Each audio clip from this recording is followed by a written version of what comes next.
Alhamdulillahirabbil alamin. Wassalatu wassalamu ala asyrofil anbiya wal mursalin wa ala alihi washabihi ajmain. Selamat malam para pemirsa, para murid dan santri dimanapun berada. Alhamdulillah guru sedikit telah mengurai melalui video dengan judul Ilmu Syam'iyat. Pada kali ini dalam video ini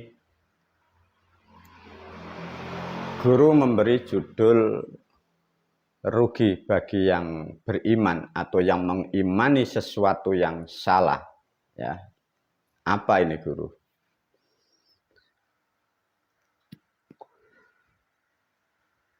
Hati-hati para murid dan santri, khususnya murid dari guru dimanapun berada. Ya, dengan perkembangannya zaman dan perkembangan waktu dan kesalahan sejarah yang sudah banyak diterangkan guru, pemahaman tentang spiritual, pemahaman tentang Islam dan Quran yang simpang siur, yang salah kaprah, yang timpang tindih sudah 1400 tahun, dengan perkembangan zaman dan waktu, jadilah sesuatu hal polemik di dalam kehidupan, terutama di negara Republik Indonesia. Guru menyikapi dengan keadaan yang ada. Karena kecerdasan manusia itu tumbuh, sehingga manusia itu selalu dituntut dengan katanya yang rasional.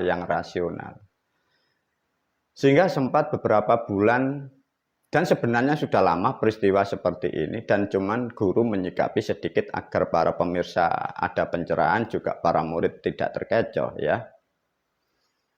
Banyaknya sesuatu peristiwa di sosial, karena ada pemahaman yang salah sudah 1400 tahun. Sehingga dari kehidupan ini tidak akan pernah terjawab, sehingga menjadikan polemik, menjadikan permusuhan, menjadikan antar manusia itu tidak menjadikan rukun. Ya.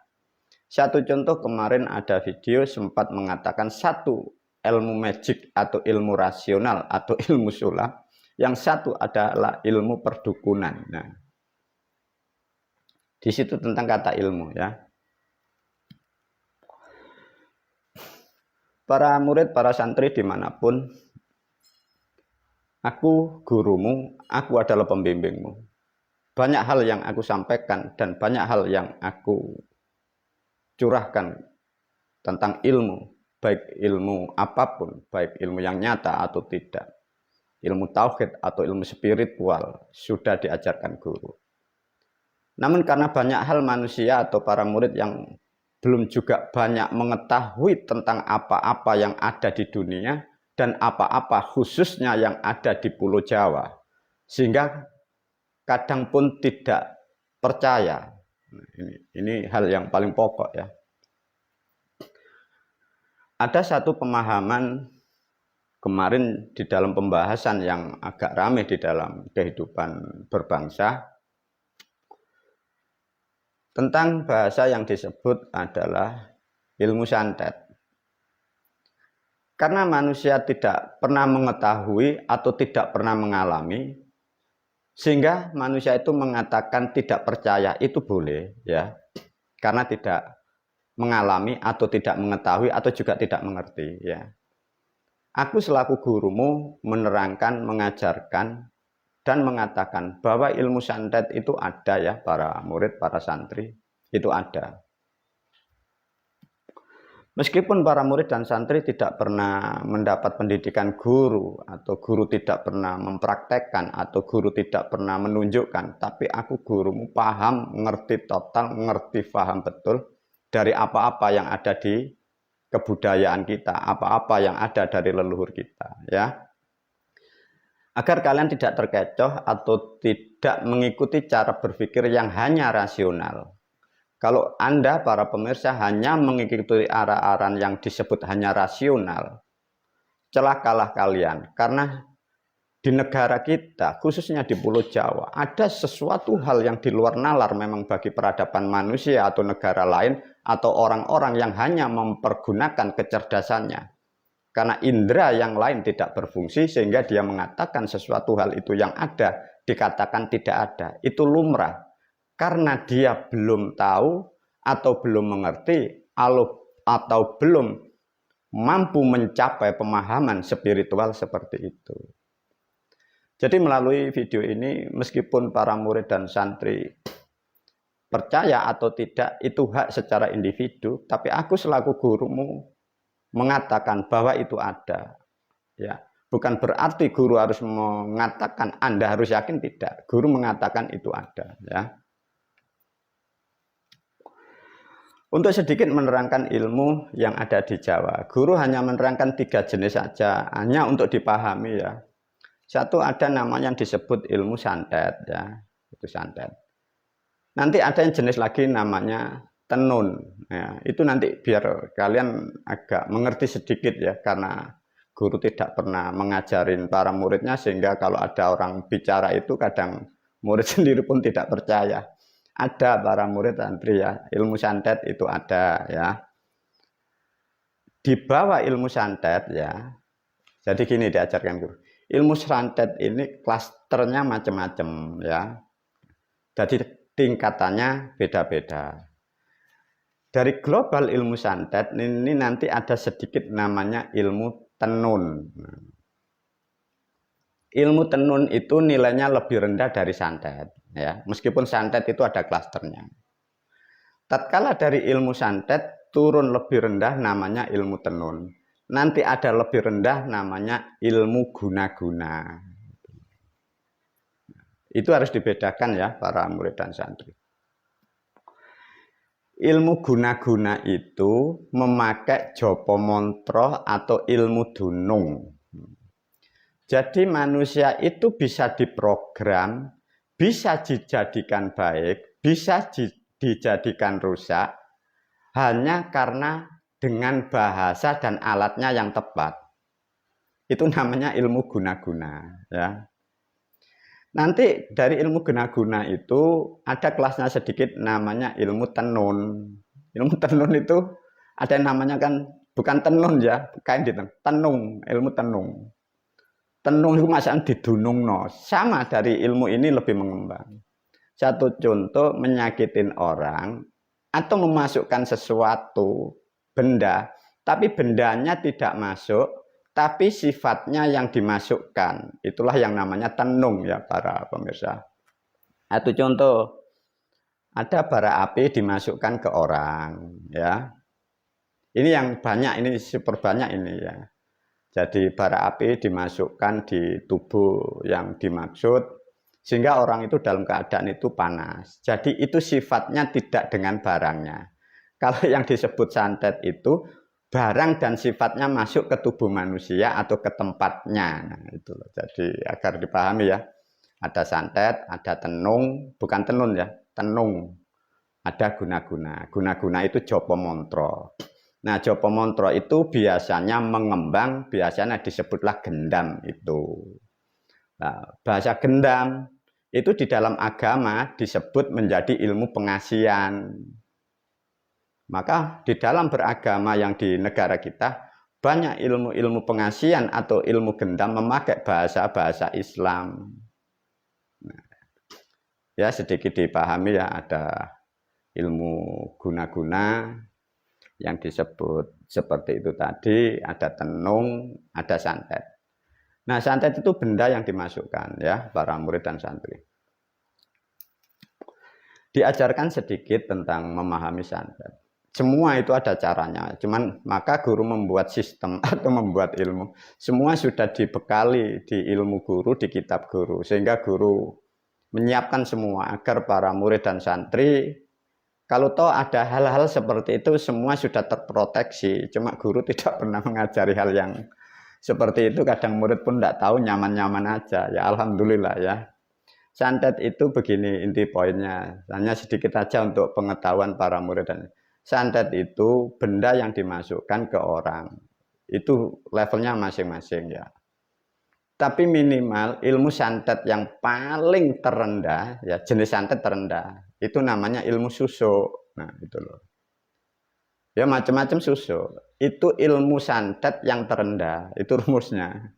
Nanti itu kalau diolah, dipahami, ada yang berpuasa waktunya lebih panjang atau bertapa lebih panjang. Manusia itu mampu memasukkan benda ke tempat yang lain, bahkan masuk ke orang atau ke manusia atau ke makhluk yang lain itu bisa. Sebenarnya begitu hebatnya ilmu warisan dari leluhur kita. Karena ada kesalahan memahami ilmu dan keadaan negara kita sudah dimiskinkan dari penjajah, sehingga orang-orang yang berilmu itu terobsesi dengan rupiah, ilmunya untuk mencari rupiah, menyakitin orang lain.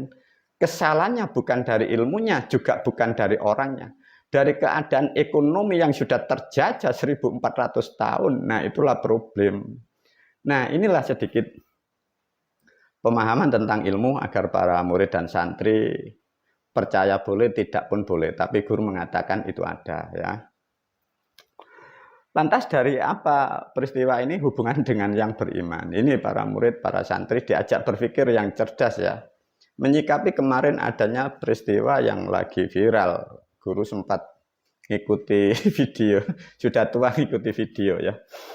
Ada yang disebut kemarin bahasa dukun itu dihujat ya. Ini. Sebagian yang rasional, yang mengikuti pola pikir yang baru, dia bangga kata dukun dibantai karena mereka merasa cerdas, merasa hebat ya. Bagi yang beroperasi atau yang identik dengan bahasa dukun itu Jawa, marah. Lantas gimana solusinya guru? Ini diajarin oleh guru ya.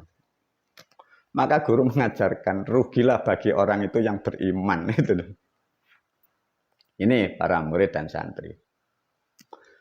Mengacu kepada kata dukun menjadikan polemik, menjadikan permusuhan.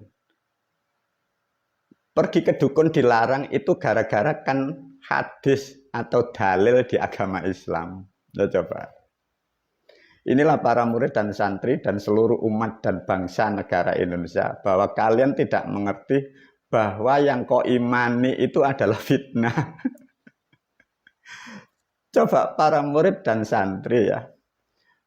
Manusia diberi kecerdasan akal budi oleh Tuhan. Ada satu kalimat statement. Siapapun yang mendatangi dan datang ke dukun atau paranormal, sholatnya 40 hari tidak diterima Allah subhanahu wa ta'ala. Nah tanpa dikaji, tanpa didalami itu jadi polemik. Saling menghujat gara-gara tulisan. Gini diajarin guru ya biar cerdas seluruh bangsa dan negara. Kalau toh itu hadis ya para murid, para pemirsa. Kalau hadis itu dihubungkan dengan agama, namanya agama itu membimbing, menerangkan kebenaran. Lah kalau statement datang ke dukun 40 hari sholatnya tidak diterima, itu namanya fitnah. Nah yang unik di negara kita, fitnah itu diimani. Lah kalau beragama iman kepada kalimat fitnah, lantas hidupmu bagaimana? Negaramu bagaimana? Coba diuji nanti oleh guru. Baiklah para murid, para santri.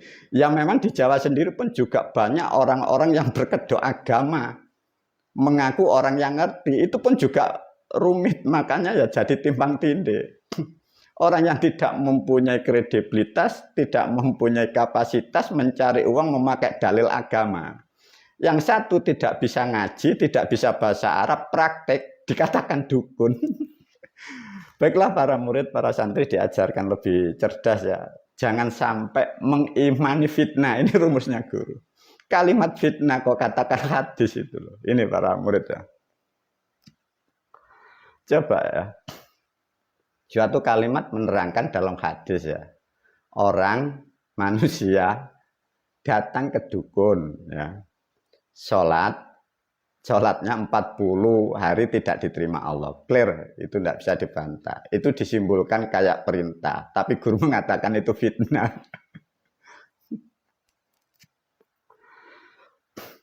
Baiklah para murid, para santri. Kalau toh kalimat seperti itu kau tebarkan, kau ajarkan, maka sejak dulu guru sudah mengatakan negaramu ini dalam masalah sudah 1400 tahun, Fitnah kok katakan agama, fitnah kok katakan tuntunan, fitnah kok katakan petunjuk. Begini para murid, para santri.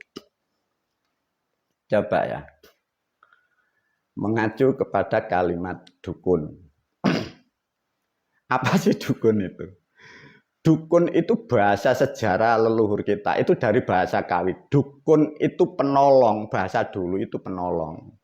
Karena zaman dulu itu kehidupan tidak seperti sekarang.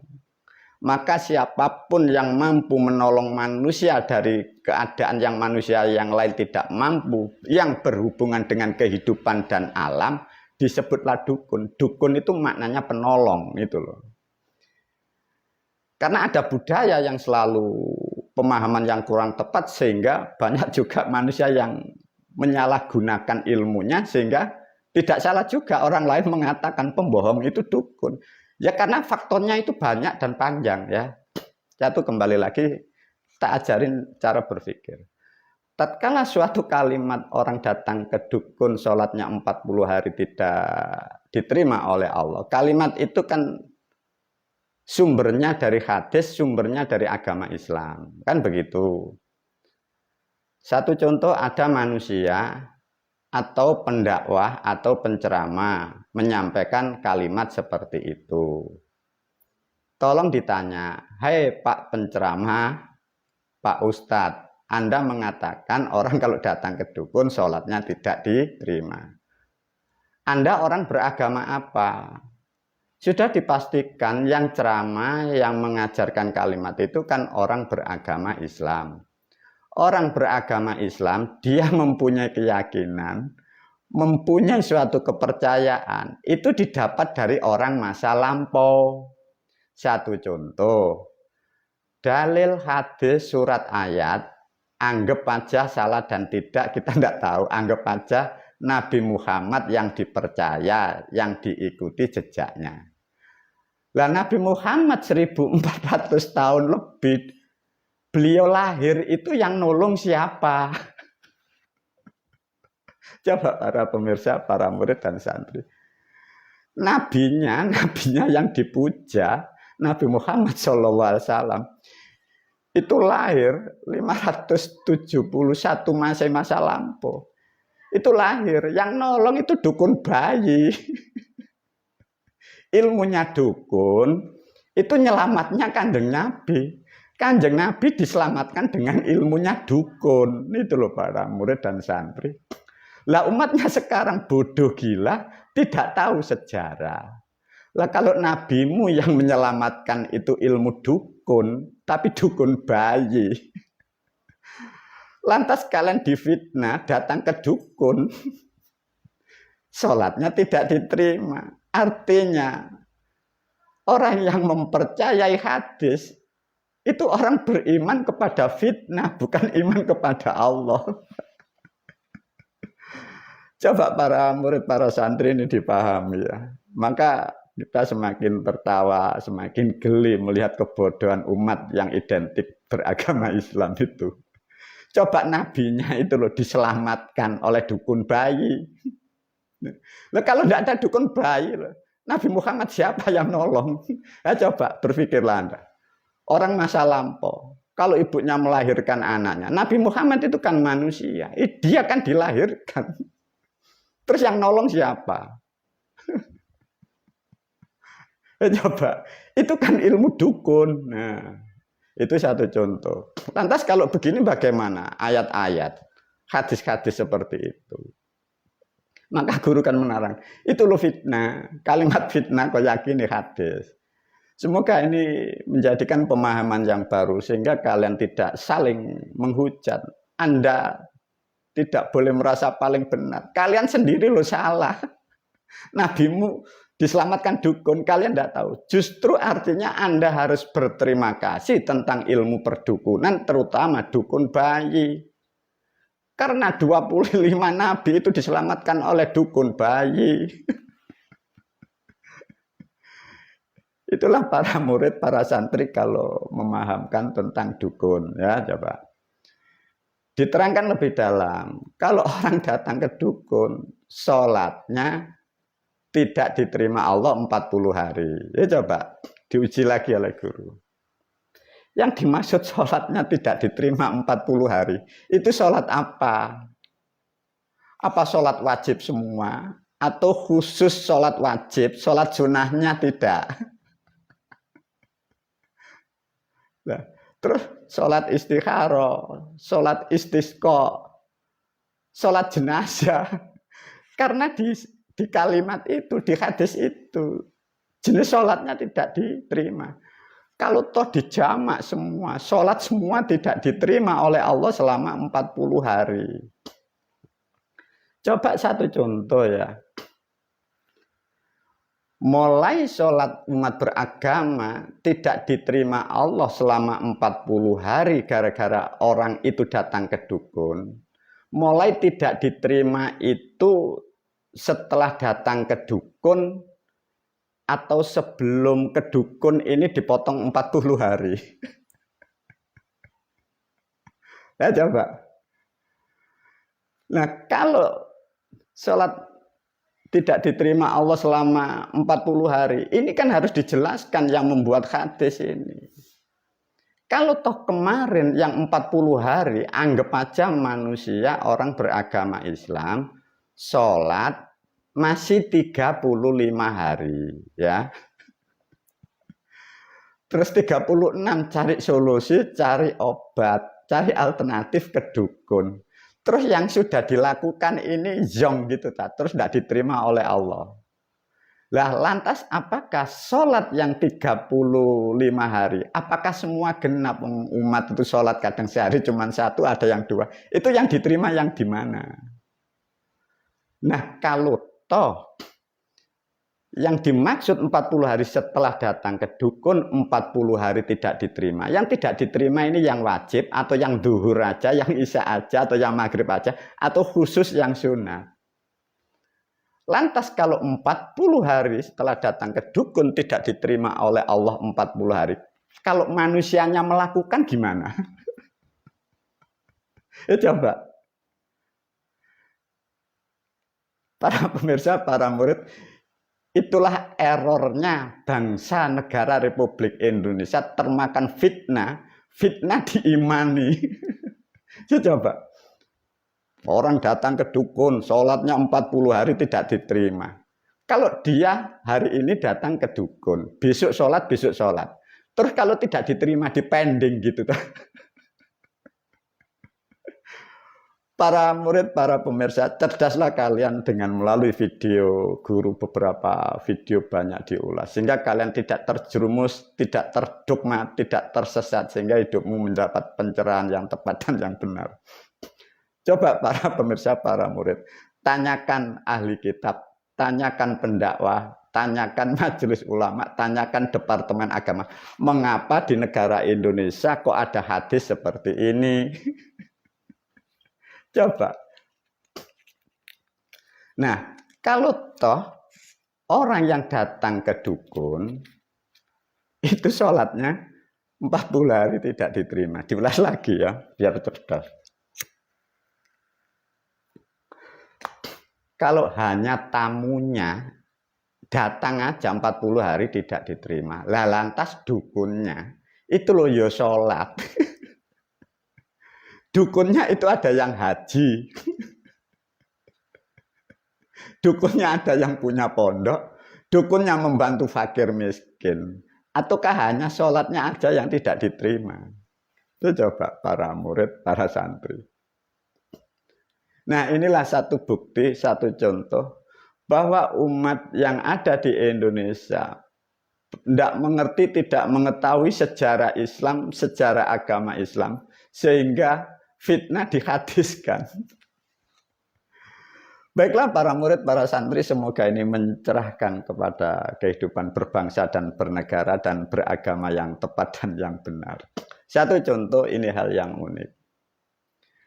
Kalau ada orang kesurupan, dibacakan Jopo Montro, dibacakan doa dari bahasa Jawa, katanya tidak diterima. Dibacakan dari bahasa suku yang tidak diterima. Kalau di ru'iyah memakai bahasa Arab katanya halal. Itu kan namanya berebut pasien, para murid, para santri, ya. Itu berebut pasien, itu loh. Satu contoh lagi, diajarkan cara berpikir oleh guru. Ada yang dikatakan musyrik dan syirik, mengimani sesuatu benda menduakan Tuhan. Percaya dengan akik, dengan keris, tidak diterima Allah, amal ibadahnya dosa, tidak masuk surga. Tapi kalau batunya ditulisi Allah, itu sunnah.